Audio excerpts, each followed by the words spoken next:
12 अक्टूबर की रात लॉरेंस बिश्नोई से जुड़े 3 शूटर ने एनसीपी नेता बाबा जियाउद्दीन सिद्दीकी को मुंबई में गोली मारकर हत्या कर दी। ये घटना तब संगठित हुआ जब वो पूर्व बांद्रा स्थित अपने बेटे की कार्यालय से निकलकर कार पर बैठने वाले थे। पुलिस ने अब तक 3 हमलावरों को गिरफ्तार कर लिया, जिन्होंने पूछताछ के दौरान दावा किया कि वे बिश्नोई गिरोह से जुड़े हैं। लॉरेंस बिश्नोई का नाम कई हाई प्रोफाइल अपराधों में सामने आया है, जिसमें पंजाब का गायक और कांग्रेस नेता सिद्धू मूसेवाला हत्या का मामला भी शामिल है। कौन है लॉरेंस बिश्नोई, कैसे वो जेल गया और भारत का सबसे खूंखार अपराधी बनने तक की पूरी कहानी जानने की कोशिश करेंगे इस वीडियो में। तो चलिए शुरू से शुरू करते हैं। कौन है लॉरेंस बिश्नोई? लॉरेंस बिश्नोई का जन्म 12 फरवरी 1993 को पंजाब के फिरोजपुर जिला के धत्तरन वाली गांव में हुआ था। उनके पिता लविंदर बिश्नोई हरियाणा पुलिस में कांस्टेबल थे।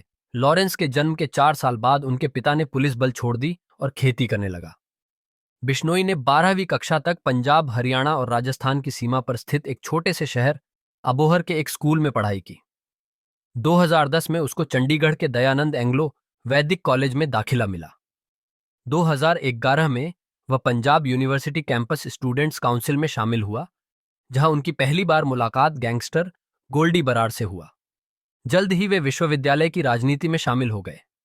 लॉरेंस ने पंजाब विश्वविद्यालय से एलएलबी की पढ़ाई भी पूरी की, जहां विश्वविद्यालय में अपने समय के दौरान वह कई आपराधिक गतिविधियों में भी शामिल रहा। लॉरेंस बिश्नोई का आपराधिक जीवन। बिश्नोई के खिलाफ अब तक 2 दर्जन से ज्यादा आपराधिक मामले दर्ज है, जिनमें हत्या और जबरन वसूली शामिल है। हालांकि लॉरेंस ने सभी आरोपों से इनकार किया है। 2010 से 2012 के बीच बिश्नोई ने अपराध जगत में कदम रखा और खूब नाम कमाया।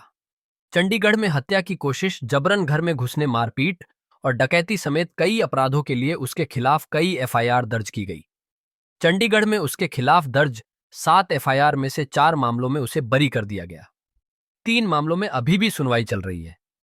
2012 से बिश्नोई ने अपना ज्यादातर समय सलाखों के पीछे बिताया है। उस दौरान उसने दूसरे अपराधियों के साथ गठजोड़ बनाया।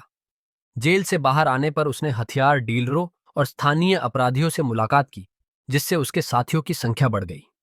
2013 में उसने सरकारी कॉलेज के चुनाव जीतने वाले और लुधियाना नगर निगम चुनाव के प्रतिद्वंदी उम्मीदवार को गोली मारकर हत्या कर दी। उसने शराब का धंधा भी शुरू कर दिया और अपने गिरोह के हत्यारों को भी पनाह देता था। 2014 में वह राजस्थान पुलिस के साथ एक सशस्त्र मुठभेड़ में शामिल था।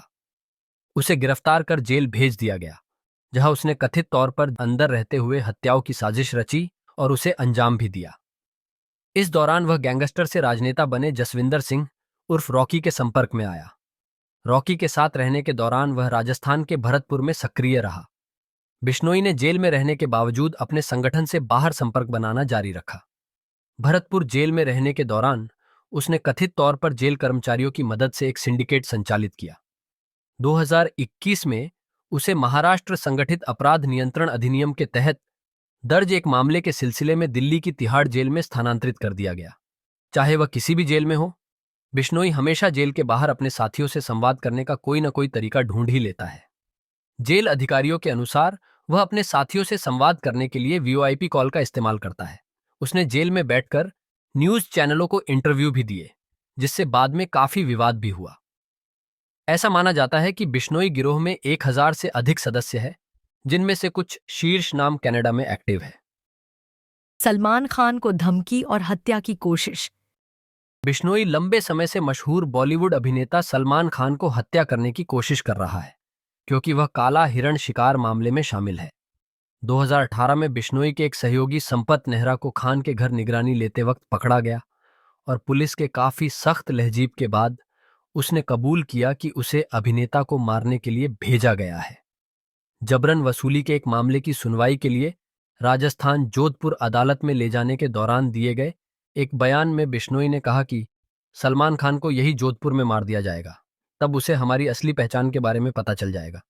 अब अगर पुलिस चाहती है कि मैं कोई बड़ा अपराध करूं, तो मैं सलमान खान को मार दूंगा, और वह भी जोधपुर में। जून 2024, बिश्नोई गिरोह से जुड़े 4 लोगों को नवी मुंबई पुलिस ने गिरफ्तार किया, जो अभिनेता के कार पर हमला करने की योजना बना रहे थे। खान के घर पर गोलीबारी की घटना के 1 महीने बाद ये गिरफ्तारियां हुआ था।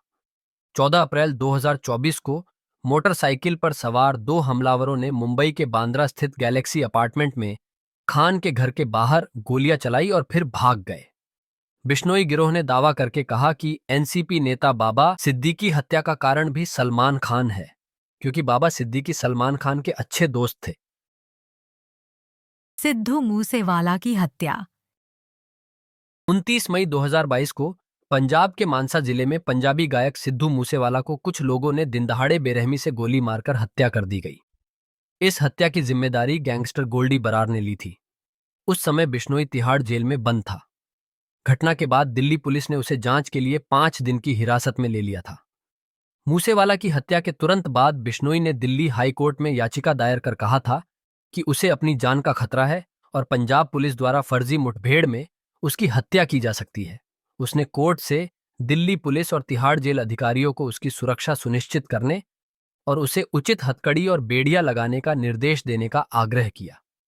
बाद में उसने दिल्ली हाई कोर्ट से अपनी याचिका वापस ले ली और पंजाब और हरियाणा हाई कोर्ट में इसी तरह की याचिका फिर से दायर की। खालिस्तानी आतंकी सुखदूल सिंह की हत्या। सितंबर 2021 को गैंगस्टर लॉरेंस बिश्नोई और गोल्डी बराड ने कनाडा में दविंदर बम्बिहा गैंग के गैंगस्टर सुखदूल सिंह हत्या की जिम्मेदारी ली थी। फेसबुक पोस्ट के जरिए इसका खुलासा हुआ। कनाडा में अज्ञात बंदूकधारियों ने गैंगस्टर सुखदूल सिंह उर्फ सुखा की हत्या कर दी। सुखदूल सिंह को सुखा दुनेके के नाम से जाना जाता था और वह भारत की वांटेड लिस्ट में था। लॉरेंस बिश्नोई गिरोह ने भी सफाई देते हुए कहा कि गुरलाल बराड और विक्की मिड्डूखेड़ की हत्या के पीछे सुखदूल सिंह का हाथ था और उसने गिरोह के अन्य सदस्यों की हत्या करने की साजिश रची है। गिरोह ने चेतावनी दी थी कि अगर कोई समूह के सदस्यों को निशाना बनाता है तो वे बदला लेंगे, भले ही इसमें समय लगे। सुखदेव सिंह गोगामेडी की हत्या। एक और हाई प्रोफाइल हत्या जिसमें बिश्नोई का नाम सामने आया वह थी भारतीय राष्ट्रीय राजपूत करणी सेना के अध्यक्ष सुखदेव सिंह गोगामेडी की हत्या। 5 दिसंबर 2023 को राजस्थान के जोधपुर जिले में उनके घर के लिविंग रूम में उनकी हत्या कर दी गई। 3 हमलावरों, जिनमें से एक जवाबी फायरिंग में मारा गया। घटना के सीसीटीवी वीडियो में आरोपी गोली चलाने से पहले गोगामेडी के साथ बैठे हुए दिखाई दे रहे थे। गोगामेडी पर करीब से 5 राउंड फायरिंग की गई, जिसमें सिर पर गोली लगने से उसकी वही तुरंत मौत हो गई। हत्यारों के साथ गोलीबारी के दौरान गोगामेडी के एक सुरक्षा गार्ड को भी गोली लगा। बाद में बिश्नोई गिरोह के सदस्य रोहित गोदारा ने हत्या की जिम्मेदारी लिया।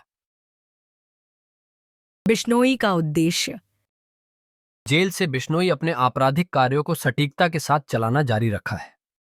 उद्योगों में भय फैलाने के लिए बिश्नोई प्रौद्योगिकी और गठबंधनों का उपयोग करता है। उसकी महत्वाकांक्षा स्पष्ट है, मनोरंजन उद्योग और उससे परे अपनी पकड़ का विस्तार करना। जबरन वसूली, हत्या और सत्ता को नियंत्रित करने के लिए अपने गिरोह की ताकत का लाभ उठाना।